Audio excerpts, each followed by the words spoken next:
Почитувани гледачи, добро дојдовте. Ново издание на Агроспектар, вашата емисија која што редовно ве информира и едуцира за квалитетно земјоделско производство. Така ќе биде и со ова издание на емисијата и она за што ќе говориме во неа. Со нас е професор доктор Ристо Вучков. Професоре, добро не дојдовте. Добро ве најдов вас и редовните гледачи на КТВ телевизија. Мене посебно ме радува што еве овие последни неколку емисии каде што засегнавме точно во овој стручен дел, голем дел од граѓаните, лозарите, па и агрономите, имаме една комуникација, едно јавување дека такви едукативни емисии се потребни за лозарите, воопшто за земјоделските производители. И ние ќе настојуваме, еве денешниот ден, за таа примена на препаратите, што е концентрација, што е доза, каде што најчесто се греши, ќе го направиме тоа на еден практичен начин, како производителите да не фрлаат непотребно повеќе отрови отколку што треба, или препарати со некои преголеми дози, кое нешто е штетно по здравјето кај луѓето. Некако хидролошката состојба и понатаму е проблематична. Врнежите кои што ги имавме по се изгледани оддалеку не се доволни за да ја надополнат оној недостаток на влага.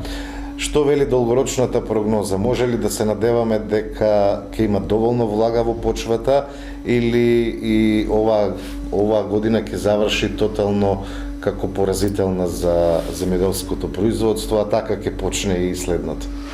Тоа е точно, вие што зборите, еве, насата надеж од таа агрономска струка на стручните лица, секогаш последна не напушта со едно уведување дека ќе имаме врнежи од дожд.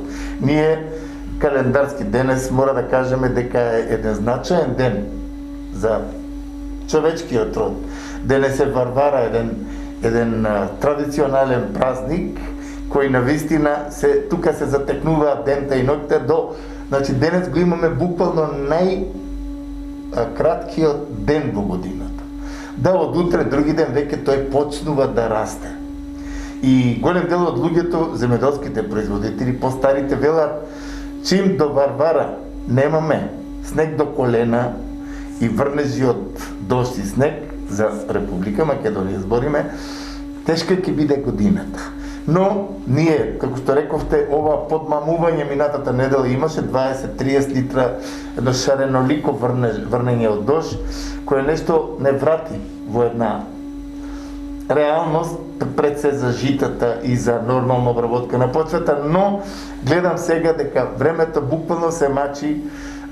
Јас имам некое свое убедување во таа долгорочна прогноза, бидејќи времето го следам повеќе години, повеќе од 30-40 години, дека сепак ние ќе имаме врнежи од дожд, тука негде при крајот, а тука сме веќе во втората половина на декември и јануар месец. Очекувам таа долгорочна прогноза да се реализира, бидејќи доколку е таква каква што е состојбата, а хидролошката состојба е загрижувачка, значи под тој технички минимум, проблемите со водата ќе бидат големи и рационализацијата ќе биде потребна него мора да биде обврзателна за секој да рационално ја користи водата. Но ние останува да се надеваме дека веќе до крајот на годината и првата половина од наредната година, јануар-февруар, дека ќе имаме сепак врнежи од дожд. Каква е останатата состојба од терен, што работат земјоделците, тие најчесто мируваат во овој период, иако има лозари кои што не ги почитуваат советите и веќе така поинтензивно вршат резидба на виновата лоза, исто се случува и во овоштарството. Стручната јавност или стручњаците од оваа област некако како да се заспани во кабинетите, особено оние професори кои што треба да кажуваат и да учествуваат во стратешките аспекти за планирање на аграрот. По се изгледа не се случува ништо ново, се она што е карактеристично со децении, 3-4 децении, една апатија во земјоделството, купи ден, продај ден и така натаму. Што се случува од терен? Каков е импулсот? Што вели вашиот контакт? Точно е тоа. Тој импулс од теренот према моje лични видување е загрижувачки, бидејќи ова оптичка варка, што голем дел од лозарите велат чим ноември и декември нема јак студ, ние може слободно да кроиме. Дека јануар е критичен месец кога има можности на реално ниски температури. Опасност има и во февруари И во февруари. март. Да, бидејќи до 22 март ние сме буквално зима. До тогаш, но чим дојде февруари, 14 февруари веќе, Свети Трифун, не случајно лозарите го имаат декларирано како ден на лозарите, бидејќи после 22 јануари и февруари ние веќе имаме рапидно над 1-1,5 час големен ден. Сончевиот зрак е јак и тука веќе можностите за тие температурни амплитуди, да имаме еден подолг период на ниски температури од минус 15, минус 20, што е опасно за лозарите, тоа после 14 февруари буквално до сега не се случило, а и нема можност да се случи со оглед на таа експозиција на која се наоѓа Република Македонија на земјината топка. Така да, со тие следливости кои ги имаме сега едно убедување дека лозарите не треба да брзат со кроење. Минатите години ние тоа не го спомнувавме. Но оваа година мора да ја декларираме како специфична, турбулентна, каде што врнежите во август месец, тоа го зборам одговорно од стручно практичен аспект. Тоа што го имавме ние во август, 180 до 200 литра врнежи од дожд, тие обословија враќање на физиолошките функции на виновата лоза, и пред 2-3 емисии ние донесовме еден ластар тука, како имаме филизи од 20-30 сантима, каде што прскање не се направи и имаме голем потенцијал од болести од пламеницата и пепелницата, од една страна, од друга страна, тој ластар не е зрел да издржи пониски температури, бидејќи внатре асимилатите уште се во една ровита форма. И чим дојде подолга експозиција на пониска температура во ластарот, тука ние имаме мрзнење, кинење на трахеите, на спроводниот систем, и тој ластар нема род. Значи, затоа зборевме ние, од таа причина зборевме, ако не друго, оние валти, ниски места, кај што залежува повеќе ниска температура, да се остават на крајот. А овие експозиции што се повисоки, може со кроење да се оди, бидејќи тоа алиби што го имаат лозарите, дека имаат голема хектаража и дека немаат доволно квалификувана работна рака од квалитетни кројачи, затоа тргнуваме порано, за да втасаме до април веќе да ни биде лозјето скроено до потерувањето и да ни биде врзано. Сето тоа е во ред, но ако дојдат ниските температури после кроењето, тоа е веќе завршена работа. Така да, по таа основа, тој импулс од теренот, јас ќе го декларирам со една шареноликост, прво, од тој практичен аспект, од самиот терен, да кажам дека ситуацијата кај оние најрано градинари во Банско, што има топла вода, тие имат еден голем напредок на развојот на растенијето. Зошто? Затоа што имавме, ние до пред некој ден имавме целодневни сончеви периоди. Ако ви кажам дека 80-90% младите градинарите од Струмичко, дека зелката веќе е на 4-5 лисија и дека за една недела пред Нова година тие ќе ја расадуваат на стално место. И сега, ако после Нова година дојдат ниски температури под нулата, таа е осудена, бидејќи нема дополнително грејење, зелката, и ако е за разлика од пиперката, од доматите, од крставицата, значи поднесува по-ниски температури, но кога минус 15 дојде, примерно, во пластеликот кај што нема грејење, нека е 2-3 степени разликата. На таа температура зелката мрзне. Или, после тоа, ако преживее некако со 2-3 најлона, После тоа доаѓа пролетта, кога почне Зелка да се развива, бидејќи тие фенофази ги има поминато, и почна со цветењето, и ке дојде професоре, Зелката ми цвете, семето не е во ред. Не, човекот не е во ред, кога го силува времето, значи, немање на услов, тој сака да произведе. Но тоа е принуда на таа несреденост во нашиот театар, бидејќи Зелката, ако прв ја произведеш, ќе има цена 40, 50 и 60 денари, првиот откуп. А за само 10 дена, ни 6 денари не е, 2 денари, 3 денари или не се откупува. Таквото нешто пак ќе задира во стратегијата, што покасно ќе кажеме, што буквално ја немаме и земјоделието страда. Инаку другата состојба, ако кажеме дека за житата тие 2,30 литри што беа, тоа е примамлива влага, која за поникнување и добро потерување на житата вреди. Меѓутоа дожд се уште треба и да сега почнува таа фаза на братимење. Каде што сега, ако нема брнежиот дожд, братимењето ќе биде анемично, сето тоа ќе се одрази негативно врз приносот на житата. А тоа ќе биде губење на самиот производител, на самиот принос. За овоштарите, тие, праската веќе во росоманскиот дел преку 50 на 60 на 100 веќе е скроена. Тука, јас само ќе кажам едно, дека има уште устојчиви луѓе што веруваат дека ќе има некои стратешки способни луѓе што ќе кажат да, производителот произведува за познат купувач. И праската кога ја произведува производителот да знае за кого е. А сега во нашиот аграр целата таа работа е стихијска, неорганизирана, со демотивација на производителот. Зошто? Затоа што тој произведува за непознат купувач и доаѓа она суштина која 30 години од осамостојувањето ја мачи Република Македонија и никој, пази до сега колку власти се променија.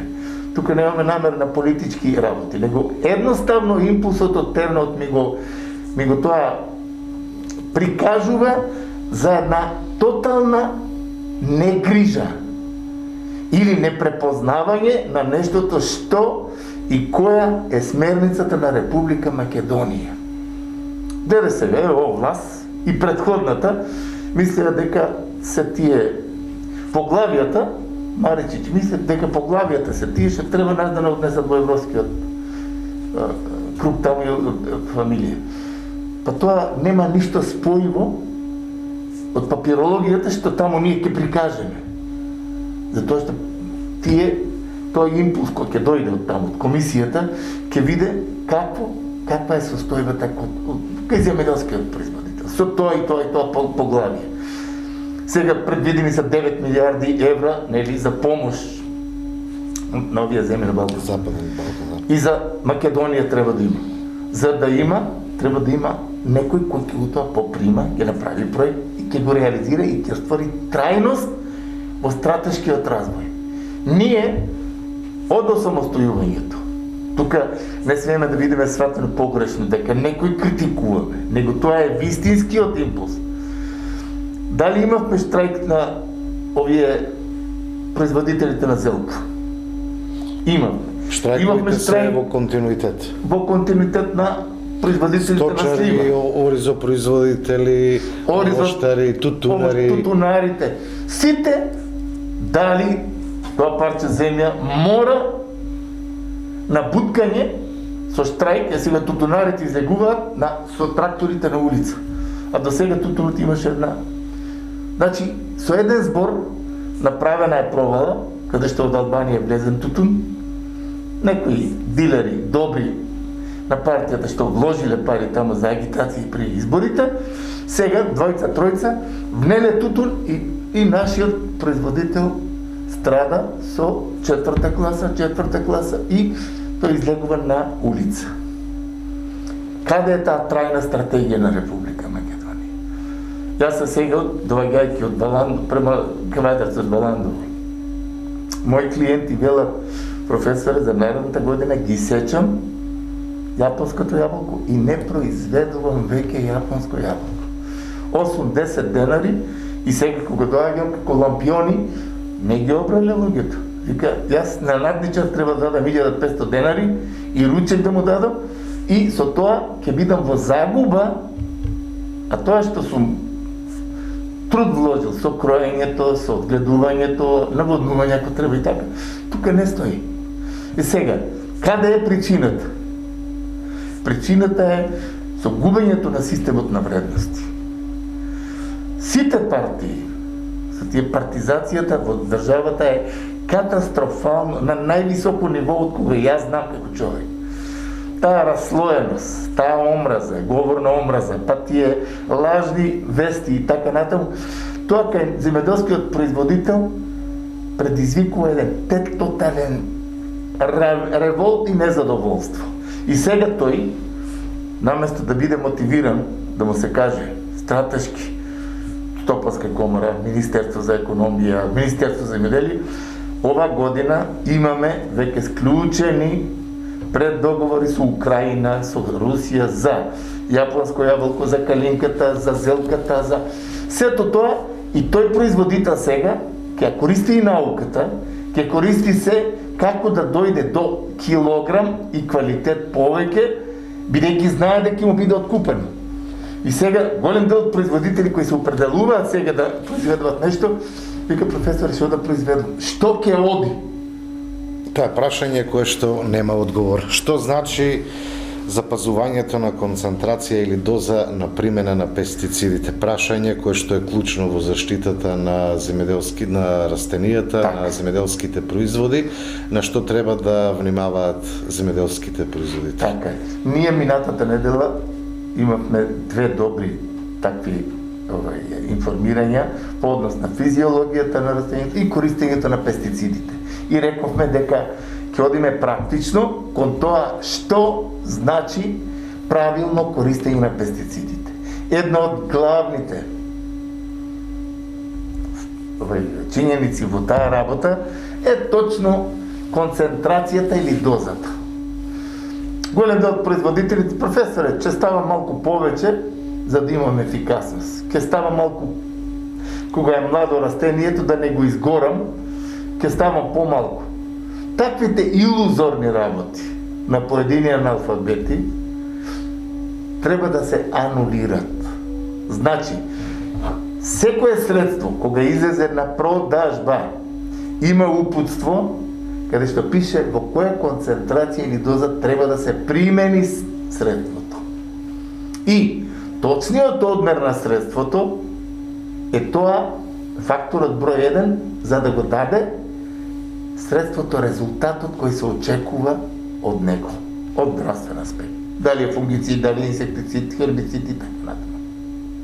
Сега, второ, освен запазување на концентрацијата и дозата, мешањето на средствата, морам да ви кажам, не може тоа, пумпата ја има тука, тој стави две лажици и со бренерот, со прскалицата, размеша два пати на грбот и прска.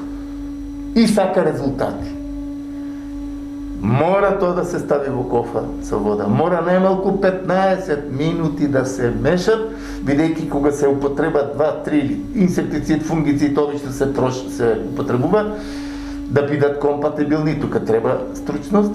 И со тоа мешање, таа нова форма што се ствара, квалитетна, кога е растворена како раствор, со максимална микронизација, квалитетно се опфаќа растението и од лицето и од опачината на листот. Некако попот со босилјукот. И тука веќе не може растението да биде нападнато од некоја болест. Морам да кажам дека и времето на третирање, јас често го зборам тоа, посебно инсектицидите имаат една своја специфика, при повисоки температури ствараат фитотоксичност, посебно за пластеничкото производство. И затоа кога зборам во која фенофаза е растението, која концентрација и доза треба се примени, со која комбинација. И во кое време да се прска, тоа е многу важна работа. Зошто? Ако прскаме ние, примерно, пролетта, рано, во пластеникот, во Сабајле, има уште роса. Чим стане росата, после тоа, ако е сончев денот, во пластеникот се развива температура и над 60 степени Целзиусови. А сите средства, сите пестициди, имаат поголема или помала фото или термолабилност. И тие ефикасност ја буквално губат со таа висока температура. И сега прскачот Сабајле испрскал, у 12 сатот дојде тоа и после неколку дена вика професоре прскав, ама немам резултати. Тој препарат не ми бива тој. А не да свати дека прскањата во тие периоди треба да биде во попладневните часови. Тогаш се абсорбира препаратот од страна на растението и тука комбинацијата го дава резултатот кој го очекуваме да растението биде здраво, да растението напредува, добро плодоноси, цвети и даде добар принос. Сите тие работи се клучни за успешноста во тоа земјоделско производство. Но консултацијата со стручно лице, кој препарат во која фенофаза треба да оди, во која концентрација и доза, кај која култура, тоа мора стручњакот да го каже и производител да го предпочита и да го Меѓутоа стручњак кој што има познавање од теренот и искуство од таа работа, а не некогаш прочитал нешто во учебниците. Так. И друго, едно од најважните работи. На прсти се бројат тие луѓе што имаат сватено и прифатено да си го чуваат своето здравје. Приликон прскањето, посебно за тие грбни прскачки или пак кога се прска лозјето. Гледам, ставил наочари, ставил маска, ставил ракавици. Честитка за такви. Личната заштита е необходно. 90% во струмичко, гарантирам, во цела Македонија.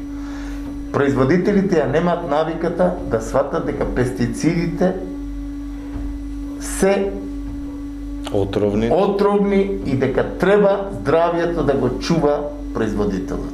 Значи, употребата на ракавици, на тие маските за заштита, респираторен дел за заштита, оваа одело што се специјални.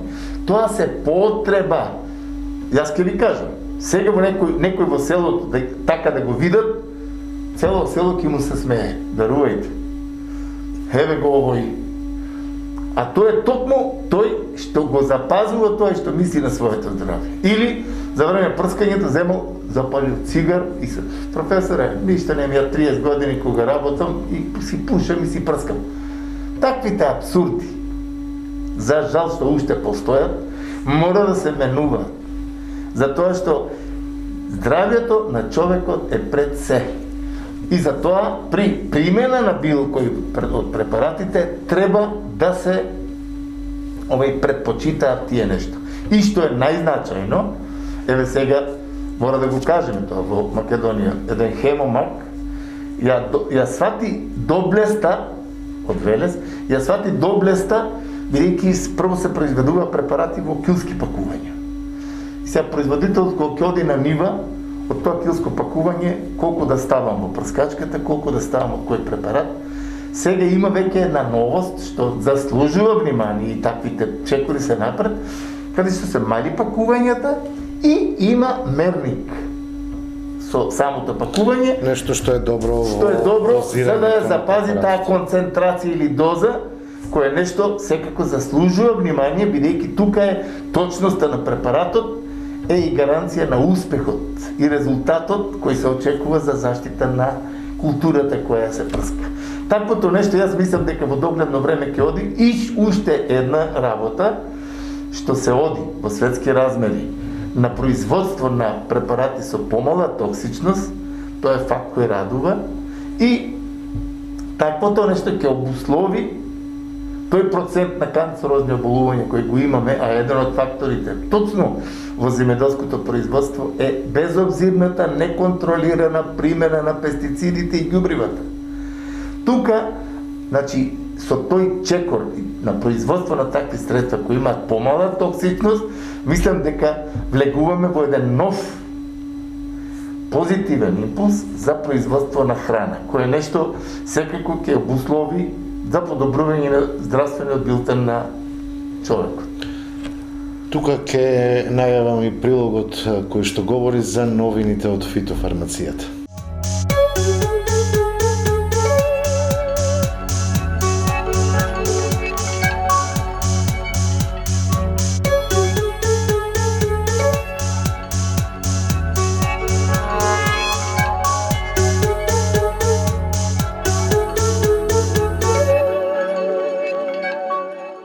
Во овие наши емисии секогаш се трудиме да градиме нешто ново, кое е навистина интересантно и импозантно би рекол за тоа земјоделско производство. И добра работа е што тие новини од фитофармацијата се точно во една насока на една заштита на човековото здравје. Сите средства на основ на органски принципи, органски активни материи и така натаму, секогаш мора да ги поздравиме како новост на фитофармацијата во позитивна насока за детоксификацијата во земјоделското производство. Што за жал уште од тие канџи не можеме лесно да се ослободиме, бидејќи фитофармацијата во поранешните времења точно одеше со тие активни материи кои се токсични, а покасно се утврдува дека имаат и штетно делување по здравјето кај луѓето, појавувајќи се на некој голем процент на канцерозни оболувања и други штетни делувања по здравјето кај луѓето и загрозување на животната средина. Денес ќе кажеме нешто повеќе за една навистина голема новост. Тоа е фитосеј.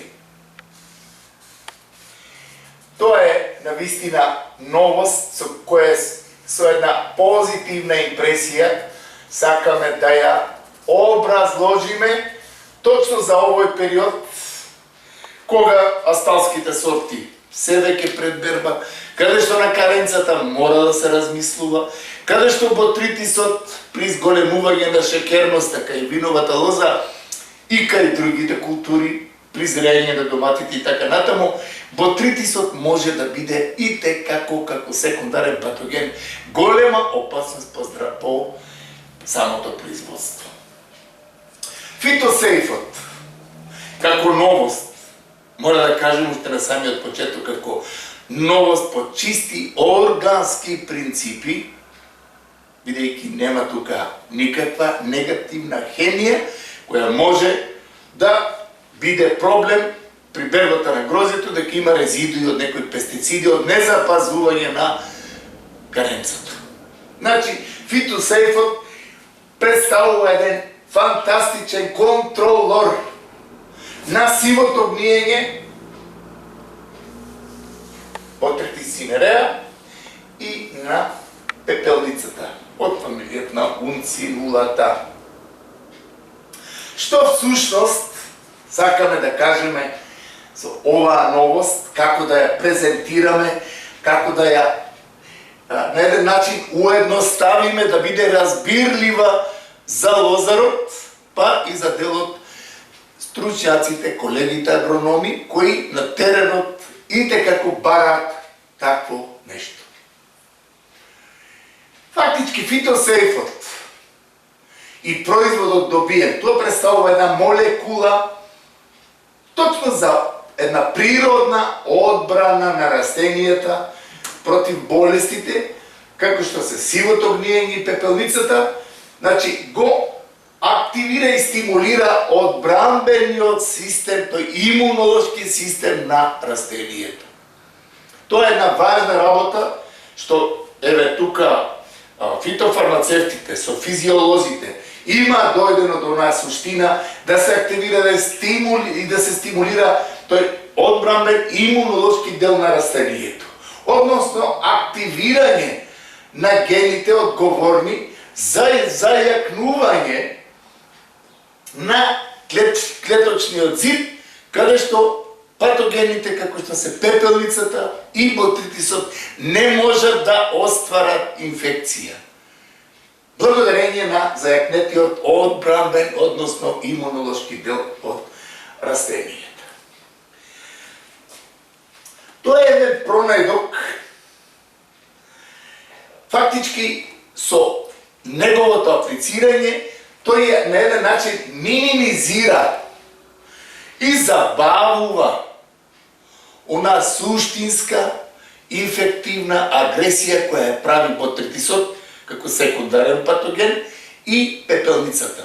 Тие со нејзиното синхронизирано делување, бидејќи тука ботритисот доаѓа на гости кај пепелницата.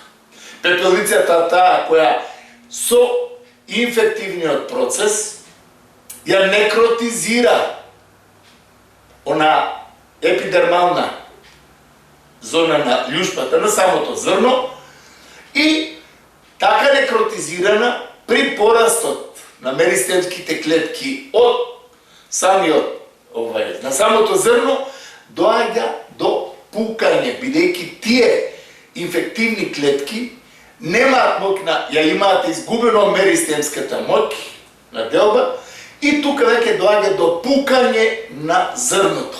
И како такво нешто доаѓа ботритисот и почнува тој процес. Тука е она суштина на фитосейфот, каде што сето тоа тој го оневозможува, и тука имаме навистина оне ефект, бидејќи со едно стимулативно действување со фитосейфот се постигнува ефект кој ја зголемува силата на самата епидермална зона на зрното. Она имунолошка основна одбранбена акција која е точно фитосейфот обусловува и тука се постигнува навистина фантастичен резултат. Фитосейфот. Ние сега кога збориме за лозарите во Кавадаречко, Неготинскиот, Велешкиот регион, Свети Николскиот и така натаму. Во тој период прскани, каде што имаме градобитни овие зони, фитосейфот со тоа стимулирачко делување, со таа една одбранбена имунолошка јачина која дава, настануваат оние брзи рехабилитации на растението.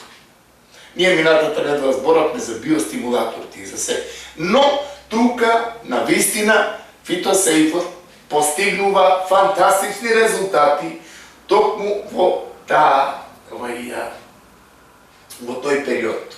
И кога збориме за виновата лоза, мора да кажеме дека онаа пукање на доматите што се случува, оние други деформации кај други култури, дали тоа било кај доматите, кај пиперките, кај модриот патлиџан, кај дините, кај краставиците, лубеницата, кај корнишоните, сето тоа навистина со фитосејтот се постигнува фантастичен резултат со доза применета со само 2,5 до 3 литри по хектар. Се постига еден фантастичен резултат. Сега, тука, во овој период на пораст, трансформација на киселините во шекери, во периодот на зрење и предзрење, тука може слободно, бидејќи е компатибилен со сите средства. Тој може да се примени во секој од прскањата и 7 до 10 дена во тој период од почетокот на зрење до бербата може слободно да го даде оној фантастичен ефект кој се од него и очекува. Што е значајно да спомнеме за фитосејфот како една навистина голема новост која дава една неверојатна позитивна насока кон земјоделското производство по однос на квалитативниот аспект и, што е најважно, квантитативниот големен принос, квалитетно производство и без резидуи, бидејќи се работи за органско производство. Што ќе кажеме за фитосейфот? Во европските сите тие стопанства кои произведуваат храна, фитосейфот си го наоѓа решението и во интегралното, и во органското производство. Што е многу важно. Бидејќи во органско производство, кога дојдеше појава на пепелницата, зборевме дека сумпурот е дозволен према органски принципи, недозволен и така натаму. Тука се работи за една молекула која навистина делува. Значи, тоа е новината која делува на имунолошкиот дел на растението, ја јача она епидермалност, она отпорност и тука нема можност пепелницата и ботритисот да го извршат тоа што сега во овој период при врнежиот ош посебно го прават. А тоа е уништување на родот кој е само за можда 5 или 10 дена пред берба. Доколку имаме такви врнежи од дожд, нестабилно време кое го имаме оваа година, може слободно да кажеме дека губитокот може да биде голем, а фитосейфот тука може да постигне навистина добри резултати. Што е друго значајно? Сега, пламеницата, гимноспорангиумот, кај крушката, или пламеницата кај доматите, фитофтората, или било која друга, кај краставиците и така натаму. Тој значајно е, и тоа заслужува респект, и почит, и подцртување со црвено, дека е компатибилен со сите средства за заштита на растенијето. И во секое време, со добар одбор на средството, со квалитетно мешање и квалитетна апликација, фитосейфот се уклапа во тој цел програм на заштита, постигнувајќи го оној суштински имунолошки дел на секој растителен вид. Дали е тоа во штарството, дали е тоа во лозарството, дали е тоа во градинарството, или цвекарството чак би рекли. Бидејќи ботритисот знае во цвеќето да направи таков шум или пепелницата, каде што може да направи голема штета, доколку не се преземаат мерки. А тука фитосейфот навистина може да се ите како примени и да го даде оној суштински дел.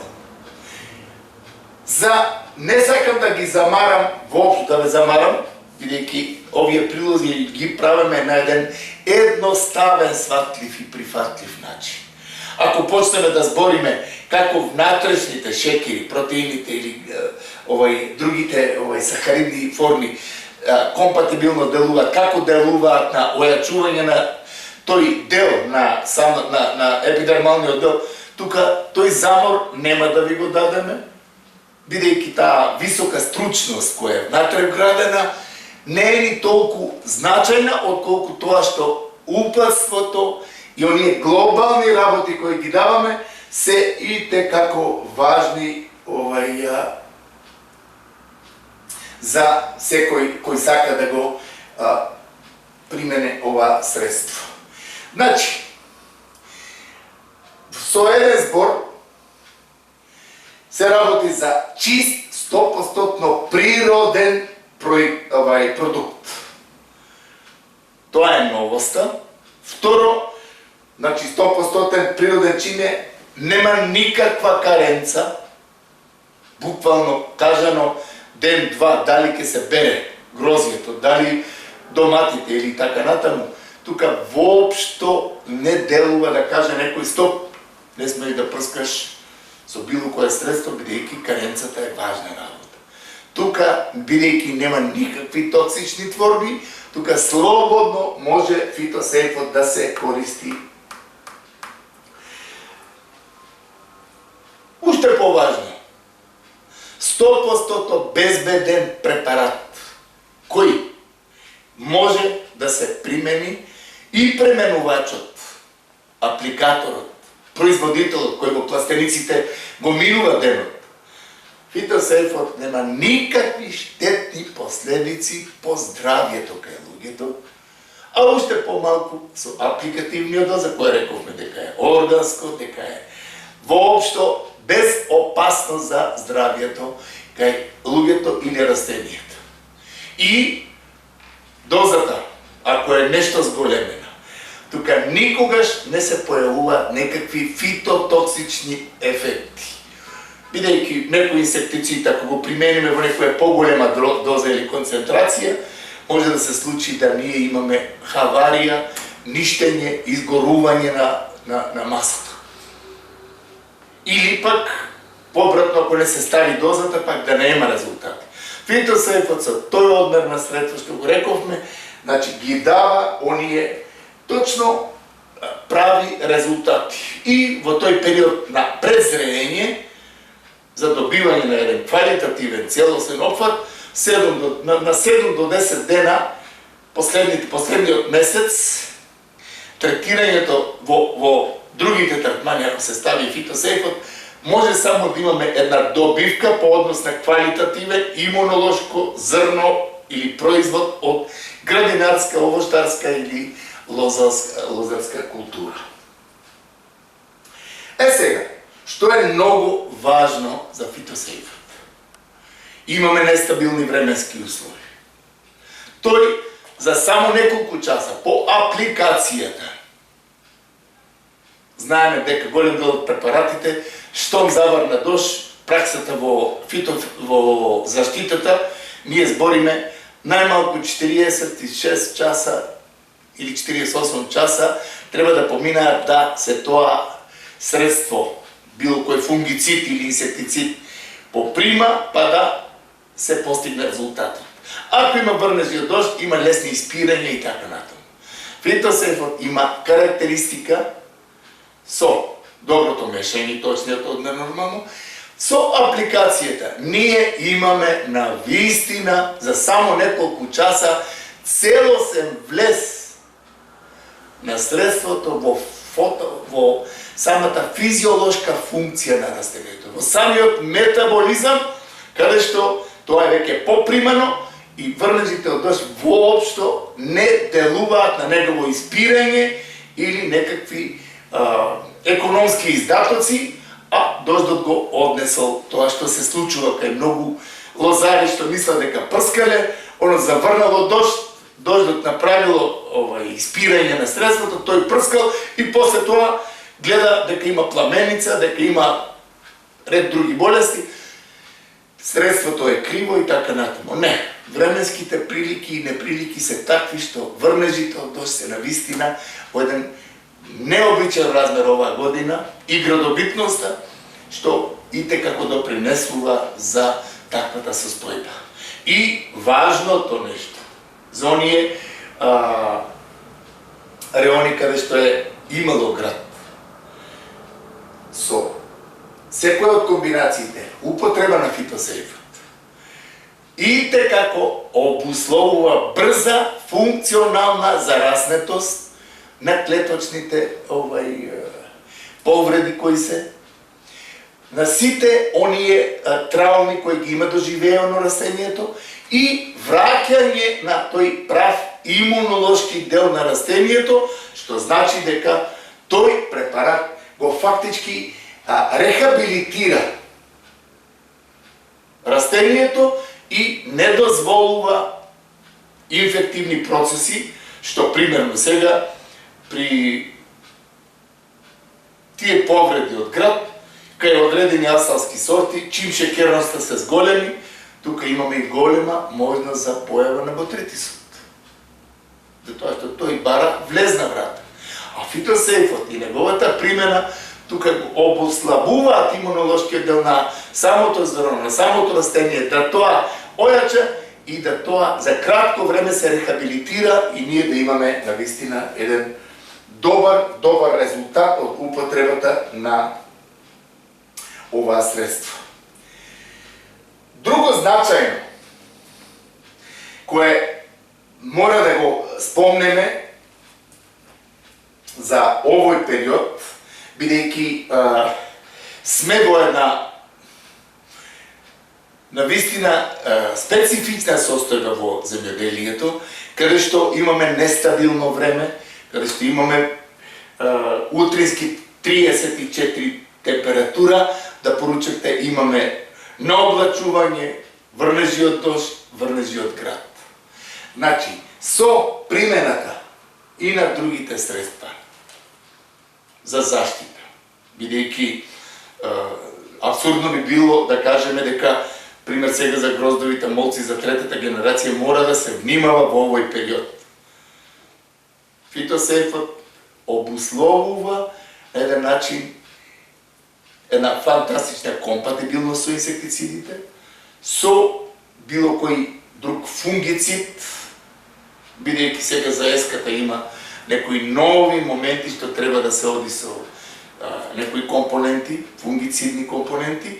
Тука фитосейфот не представува баш никаков проблем, бидејќи неговиот начин на делување си има своја специфика. Ние не го аплицираме, тој не влегува во некој друг механизам на делување, туку тој индивидуално се вклучува во физиологијата, во метаболизмот на растението и тука го постигнува својот ефект. Затоа нашата препорака е секогаш онаа суштинска, бидејќи произлегува од теренот. Фитосейфот во догледно време ќе биде средство кое секој ќе го посака да го применува и да види резултатите од него. Зошто? Затоа што тоа ќе обуслови оној зап на времето кое го имаме, кој ствара услови на болест.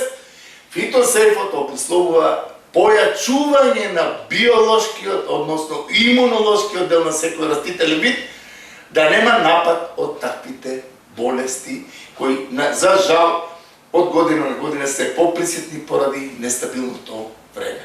Затоа нашата препорака ќе биде фитосейфот да секој производител го види, го проба и од тоа ќе види кои резултати ќе ги има со една стручна и права примена.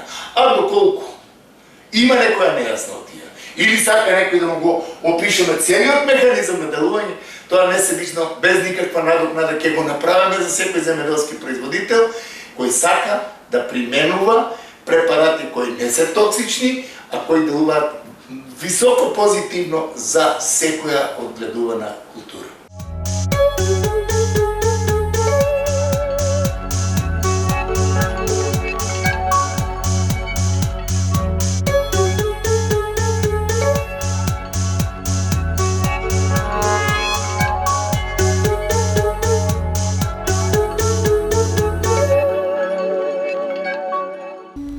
Тоа е ново што се однесува до новините кои доаѓаат од фитофармацијата. Професоре, која ќе биде вашата порака до нашите гледачи земјоделски производители? Пораката, ова што го видовме, значи фитосейфот, тоа е нов збор на фитофармацијата, кој секако заслужува внимание точно во овој период на тие можни евентуални појави на одредена болест.